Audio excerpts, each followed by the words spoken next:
안녕하세요. 잡부 김줄스입니다. 오늘은 공사 46일째. 이젠 자연스러운 공작부인. 지난번에 천막을 덮어놨지만 싸구려 천막이라 물이 다 샜어요. 하지만 건물의 맨 아래에는 썩지 않게 처리가 된 방부목이 있어서 안심입니다. 공사를 진행하다 보면 알아서 마를 거예요. 이제부터 드디어 목조주택의 뼈대를 올리는 재밌는 작업이 시작이 되는데요. 지난번에 토대목의 연결이 다 끝난 줄 알았는데 앙카를 이렇게 잘라내는 마무리 작업이 남았습니다. 하나하나 손수 잘라야 돼서 이게 시간이 꽤 걸리네요. 내부 벽체에 들어갈 세트 앙카도 미리 타공을 해놓고요. 그냥 앙카만 쓰는 게 아니고 콘크리트를 단단히 잡아주는 저 세트 앙카를 사용합니다. 이 세트 앙카는 위쪽을 망치로 치면 아래쪽이 우산처럼 벌어지면서 콘크리트를 꽉 물고 있게 됩니다. 그러면 태풍이 와도 벽체는 고정이 되겠죠. 그리고 한쪽에서는 토대목 위에 올리는 바텀 플레이트를 맞추고 있는데요. 저 녀석은 토대목과는 다르게 벽체의 하중을 고르게 전달해주는 그런 역할을 합니다. 토대목과는 저렇게 연결을 하고요. 임시로 해둔 거라 못은 나중에 한번 더 박아요. 작업 시작 3시간 반. 수많은 세트 앙카들이 콘크리트와 연결이 되었고 바텀 플레이트들도 토대와 또 연결이 되고 있습니다. 수평을 잡아가면서 진행을 하는 과정이라 진하네요. 그래도 흰색의 구조목이 들어가니까 느낌이 또 다르죠? 5cm씩 집이 올라가고 있습니다. 지금 보이는 이쪽이 화장실, 앙카 때문에 튀어나오는 자리 확인 중. 그리고는 다시 피스로 연결. 구조목으로 사용되는 이 목재는 휘어지거나 수축을 하기 때문에 새 제품이어도 수평이 딱 맞지는 않습니다. 그래서 일일이 수평을 봐가면서 깎아내야 돼요. 예전에 창업했을 때 이거 모르고 구조목으로 원목 축양장 만들었다가 수평이 안 맞아서 수조가 안 들어간 적이 있습니다. 그래서 그때도 다 만들고 엄청 깎아냈어요. 저희 아버지가 그때 개고생하셨는데 오이, 햄스터 톱밥이 이렇게 만들어집니다. 모서리의 틈도 꼼꼼히 갉아내는 중. 왜 목조주택을 선택했냐고 물어보시는 구독자분들이 많았는데요. 단열이나 방음이 좋고 시공이 간편하다는 그런 장점도 있지만 저는 이렇게 깎아내고 쪼개고 하는 작업이 재밌더라고요. 벤트 구조 같은 것도 재밌는데 그건 나중에 말씀을 드릴 겁니다. 공작이는 기초공사 이후 흥미가 떨어졌는지 현장에 잘 안 올라와요. 소장 역할은 부인만 하고 있습니다. 자, 오늘 작업은 끝! 바텀 플레이트가 모두 다 올라갔어요. 뽀얗게 수평도 잡혔고요. 기초공사가 깔끔하게 된 덕에 지저분한 쐐기도 없고 바텀도 한 단만 올라갑니다.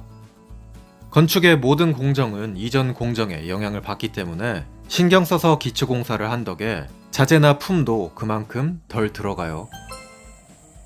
자, 그리고 정화조 공사가 있던 다음날. 오늘은 미니가 또 왔네요.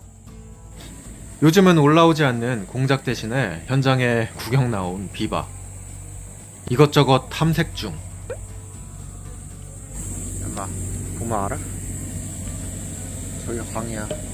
저기가 방이라고. 여기 봐봐, 여기. 올라와봐, 올라와봐, 넘어와봐. 넘어와봐. 여기 봐봐, 여기.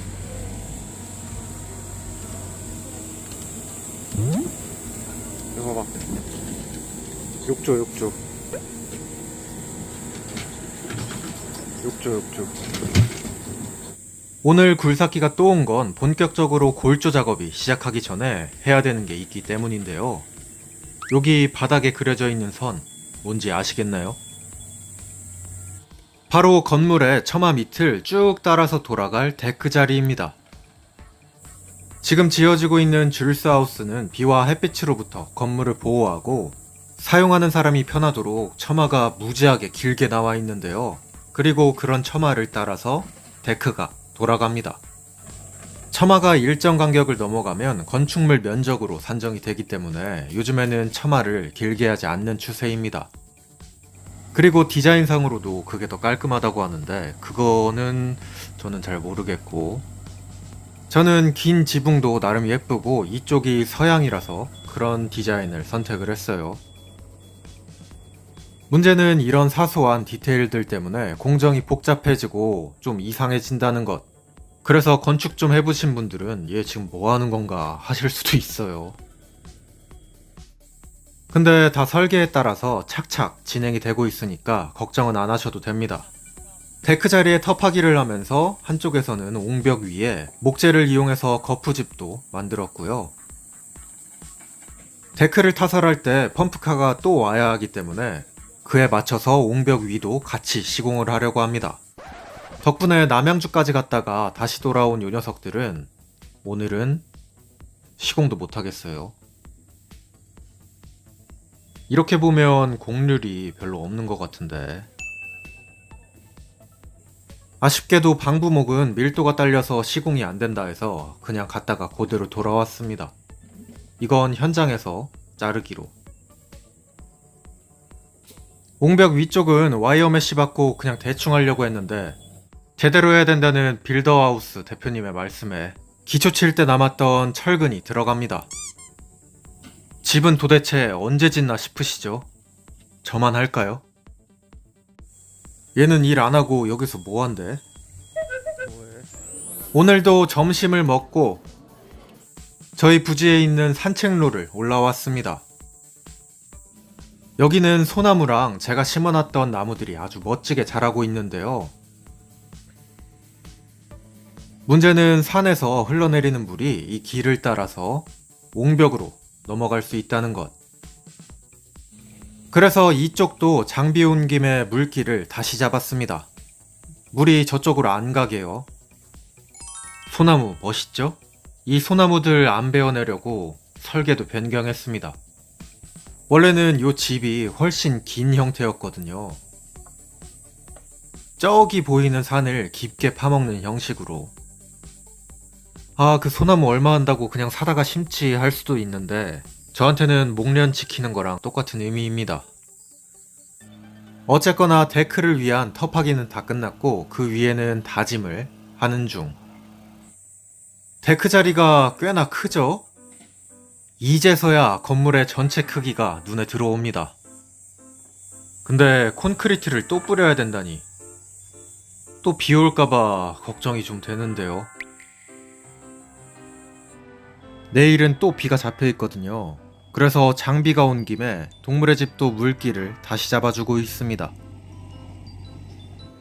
비만 오면 난리가 나던 이쪽도 바닥을 한번 파고 강짜가를 마구잡이로 깔아놨어요. 물이 흘러나오는 쪽에 잔디밭도 다시 잡고요. 와, 공사 시작하고 비가 얼마나 왔는지 다라이가 가득 찼습니다. 자, 오늘의 작업은 슬슬 끝이 났고요. 내일 온다는 비를 대비하기 위해 임시 지붕이 또 만들어졌어요. 저번 천막이 물에 새가지고 인터넷으로 주문한 비싼 천막.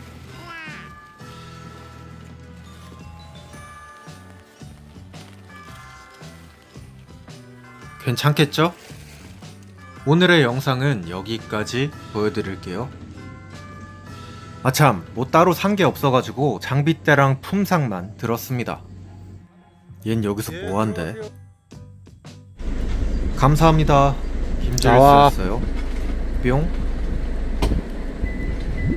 현재 주얼스클럽에서는 가을에만 잠깐 맛볼 수 있는 태추 단감을 공동구매 중입니다. 지금 보시는 요게 가장 큰 대과 크기고요. 중량을 맞추기 위해서 중과와 함께 섞여 나갈 수가 있습니다. 초록색인데 덜 익은 게 아니고요. 먹어보면 굉장히 아삭하고 달달합니다. 스티로폼 박스에 개별 표장으로 나가요. 자세한 내용은 링크를 확인해보세요.